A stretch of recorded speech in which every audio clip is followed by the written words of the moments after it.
नमस्कार, मैं हूं मनोज और आज हम देश की एक ऐसे घटना के बारे में बात करने वाले हैं जो दो घटनाएं हैं, दो अलग-अलग घटनाएं हैं, लेकिन उनमें एक समानता है। आज हम इसी समानता के बारे में बात करने वाले हैं कि दोनों घटनाओं में एक समानता क्या है। हमारे अंदर अगर हमारे पास में जागरूकता होगी, जानकारी होगी तो हम अपना जो है बचाव किसी भी इंसिडेंट से, किसी भी घटना से कर पाएंगे। अगर हम किसी दूसरे के सहारे बैठे हुए हैं कि हमारा सहारा कोई और बनेगा, हमें कोई और आके बचाएगा, तो हम शायद बहुत गलतफहमी में जी रहे हैं और ये हमारे जीवन की बहुत बड़ी गलतफहमी है। बहुत सारा समाज, बहुत सारे लोग सिस्टम के सहारे बैठे रहते हैं कि सिस्टम आएगा, हमें सेव करेगा और सिस्टम ही सब कुछ कर लेगा। ये काम हमारा नहीं है, ये सिस्टम की जिम्मेदारी है। साथ साथ में यहाँ पे एक चीज और देखने को मिलती है कि इसमें एक समानता है। समानता क्या है? जो गवर्नमेंट एम्प्लॉय हैं, जो गवर्नमेंट में काम करने वाले लोग हैं, वो उतने सक्षम नहीं है, उनके रीजन कई सारे हो सकते हैं, उनको नहीं बचा पाएंगे। लेकिन जो एक आम आदमी है, वो एक आम आदमी बिना कुछ सोचे समझे बचाव के लिए कूद जाता है, कूद पड़ता है और लोगों को बचाने की कोशिश करता है। अगर बचा पाए या ना बचा पाए, लेकिन कोशिश जरूर करता है।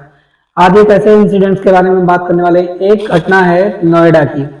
नोएडा में सेक्टर 150 में क्या हुआ कि एक लड़का, एक इंजीनियर, सॉफ्टवेयर इंजीनियर, जिसकी उम्र 27 साल थी और ये अपने जॉब के बाद में या कहीं से आने के बाद में अपने घर लौट रहा था और इसके लिए जो रास्ता था वो नया नहीं था।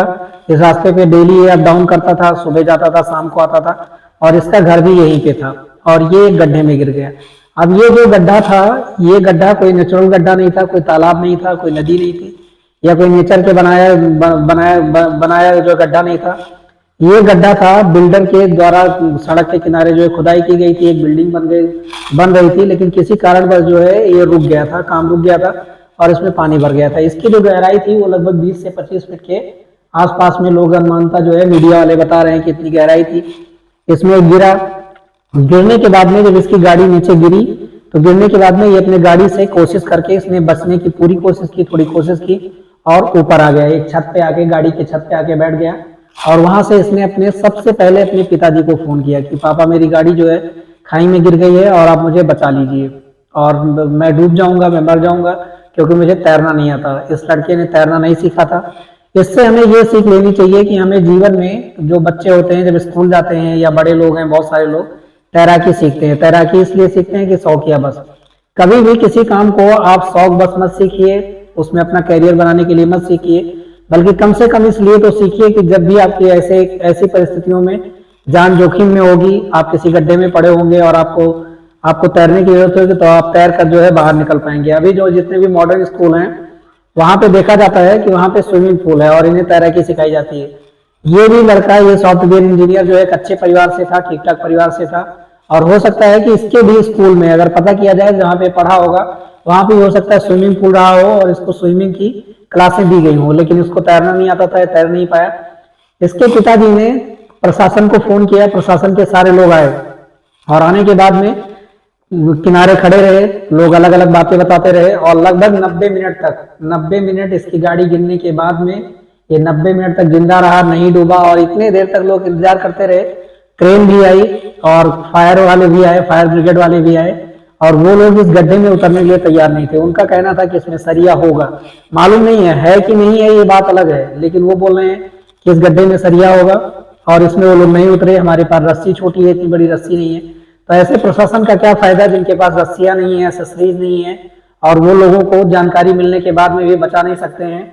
यानी कि ऐसे लोग ना तो ट्रेनिंग ले रहे हैं अच्छे से, ना उनको चीजों के बारे में जानकारी होती है, वो केवल सैलरी के लिए और बड़े बड़े पोस्टों पे काम करने के लिए काम करते हैं कि हमारी नौकरी तो अब लग गई है, हमारी कोई नीड नहीं है, हमारी कोई जरूरत नहीं है, हमें इससे किसी का बीच बचाव करने के लिए हमारी तनख्वाह तो आ रही है, हमारा परिवार तो चल रहा है और हमारी जिंदगी बहुत अच्छी है। और वो ठंडे पानी में उतरना नहीं चाहते कि पानी बहुत ठंडा है, हमारे लिए रिस्क हो सकता है। और ये लड़का छत के ऊपर इतनी देर तक बैठ के इंतजार करता रहा, चिल्लाता रहा और ये लोग देखते रहे, किसी और सहारे का इंतजार कर रहे थे।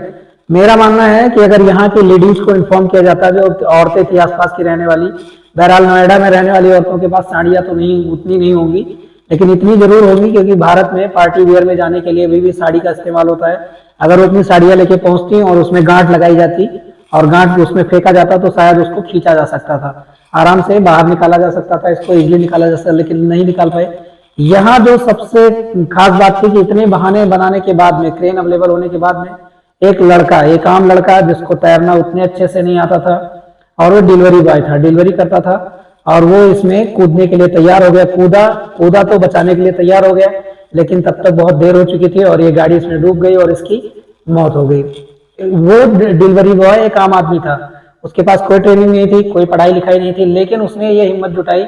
और ऐसा क्यों कर पाया? वो इसलिए ऐसा कर पाया क्योंकि उसने ये नहीं सोचा कि इसमें सरिया है, इसका पानी बहुत ठंडा है, मेरी जान जा सकती है। उसके दिमाग में केवल ये बात थी कि इस वाले लड़के को हमें बचा लेना है, बचा पाना है, और इसीलिए वो कूद गया। तो यहाँ का ये इंसिडेंट था, और सिस्टम की लापरवाही, वहां पे लोग खड़े हुए लोग वीडियो बनाए, तमाशा देखते रहे, लेकिन इसको बचा नहीं पाए। साथ साथ में एक घटना उसी के एक दिन बाद में और एक घटना हुई, जहां पे क्या हुआ कि एक सेना का हेलीकॉप्टर ट्रेनिंग जो ये प्लेन था, ये क्या हुआ कि पानी में गिर गया, क्रैश हो गया, और क्रैश होने की वजह से जो उसमें पायलट थे उसमें डूबने लगे।